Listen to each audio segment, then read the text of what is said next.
बाळ, फ्रीजमधून श्रीखंड काढ ना. आम्ही पूर्वी घरीच बनवायचो श्रीखंड. त्याची चवच वेगळी होती. आता काय सगळं रेडीमेड. आजी, हे श्रीखंड खाऊन बघ. आज तुझ्या आईनं घरीच बनवलं की काय?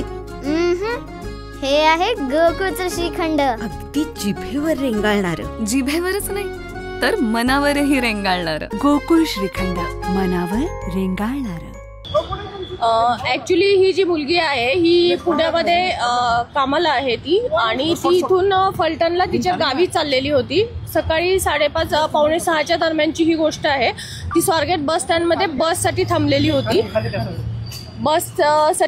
होती. ती तर त्यावेळेला आरोपी जो आहे तो तिथं गेलेला होता. तिच्याकडेनं फिरताना पण दिसतोय, आणि तिच्या शेजारी बसलेला एक माणूस उठून गेलेला आहे. हे दोघांचं बोलणं चालल्यावरती आरोपी तिच्याशी बोललेला आहे. तिच्याशी गोड गोड बोलून त्यानं ओळख करून घेतली तिच्याशी, आणि तिला म्हटलं की फलटणची कुठं जाते ताई असं तिला विचारलं. तर ती म्हटली की मला फलटणला जायचं आहे. तर तो म्हटला की सातारची बस जी आहे ती इथं नाही लागत म्हणे, तिकडं लागलेली आहे म्हणे. तर ती म्हटली नाही, बस इथंच लागते म्हणून मी इथं बसलेली आहे. तर तो म्हटला की नाही, तिकडं लागलेली आहे, चल म्हणे मी तुला घेऊन जातो. आणि CCTV फुटेजमध्ये ती मुलगी त्याच्याबरोबर जाताना दिसते आपल्याला. तर ती त्याच्याबरोबर गेली, आणि तिथं गेल्यानंतर बसमध्ये अंधार होता म्हणून तिनं हा प्रश्न काढला की बसमध्ये तर अंधार आहे म्हटली ती. तर त्यावेळेला तो म्हटला की ही रात्रीची लेटची बस आहे, त्यामुळे लोक झोपलेले आहेत म्हणून दिवे बंद आहेत, तू वरती चढून टॉर्चने चेक करू शकते. आणि मग तिला असं गोड बोलून त्यानं वरती चढायला सांगितलं. ती ज्यावेळेला टॉर्च लावायसाठी वरती गेली त्यावेळेला मग यानं मागून दरवाजा लावून घेतला, आणि तिच्या बाबतीत हा अतिप्रसंग घडलेला आहे तिथे.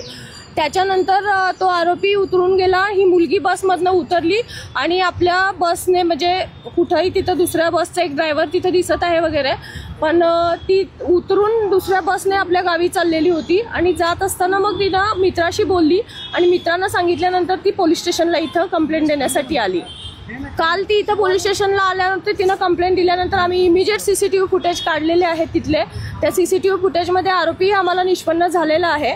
सदर आरोपी हा ग्रामीणच्या हद्दीतला शिरूर गावचा आहे. याच्यावरती पूर्वी 392 सारखे शिरूर शिक्रापूरला गुन्हे दाखल आहेत, आणि आरोपीची हे झालेलं आहे, निष्पन्न झालेलं आहे ह्याच्यातला. या आरोपीला शोधायला कालपासून जवळपास आमच्या 8 टीम काम करत आहेत. क्राईमच्या टीम आहेत, झोनच्या टीम आहेत, आणि जवळपासच्या भागामध्ये सगळीकडे त्याचा शोध घेतला जात आहे. डॉग स्पॉट पण रात्री नेलेला होता, तिथल्या शेतांमध्ये वगैरे कुठं लपून बसला असेल तर त्या दृष्टीने आमचा सर्च सगळा कालपासूनच चालू आहे. आमच्याकडे कंप्लेंट आल्यानंतर आम्ही त्याच्यावरती कारवाई चालू केलेली आहे. नाही, पोलिसांचं ऍक्च्युली पेट्रोलिंग चालू असतं, पण प्रत्येक बसला जाऊन पोलीस चेक करू शकत नाही बसमध्ये काय होतंय. आणि ही बस आतमध्ये होती, त्यामुळे सिक्युरिटीचा प्रश्न तिथल्याही येतो. डेपोमध्ये सिक्युरिटीचं काय आहे त्याच्याबद्दल. दुसरी गोष्ट असं आहे की ही गोष्ट झाल्यानंतर मुलगी बसमध्ये बसून निघून गेलेली आहे.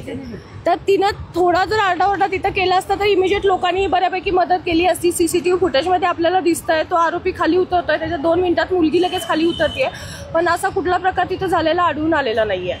मुलीची तब्येत एकदम व्यवस्थित आहे. ती काल व्यवस्थित बोलत होती. आम्ही स्वतः तिच्याशी बोललेली आहे, आणि तिचं मेडिकल पण चालू आहे. आता पथकं जी आहेत ते मी डिटेल तुम्हाला देऊ शकत नाही, कारण ह्याच्यामध्ये असं आहे की आरोपी जर जागा झाला, ऑलरेडी आम्ही त्याला कालपासून शोधतो, तो आमच्या ताब्यात आलेला नाहीये. त्यामुळे तपासाचं जे पूर्ण डिटेल्स मी आपल्याला आता इथे देऊ शकणार. असं आम्ही सिक्युअर करून ठेवलेली आहे, कारण आम्हाला मेन म्हणजे पहिला आरोपी तो ताब्यात घेणं हे आमच्यासाठी फार महत्त्वाचं आहे. आणि दुसरी गोष्ट म्हणजे मुलीची मेडिकल करून घेणं, आणि तिचं मानसिक स्वास्थ्य, त्याचबरोबर टीम लावून सगळीकडचं तपासावरती कॉन्सन्ट्रेट करणं हे महत्त्वाचं आहे. न्यूज 24 मराठी चॅनेलचा वर्धापन दिन गेले कित्येक वर्षामध्ये सामाजिक क्षेत्रात, राजकीय क्षेत्रात उल्लेखनीय काम करून अनेक प्रश्नांना वाचा फोडणारं हे न्यूज 24 चॅनेल यांचा 9वा वर्धापन दिन.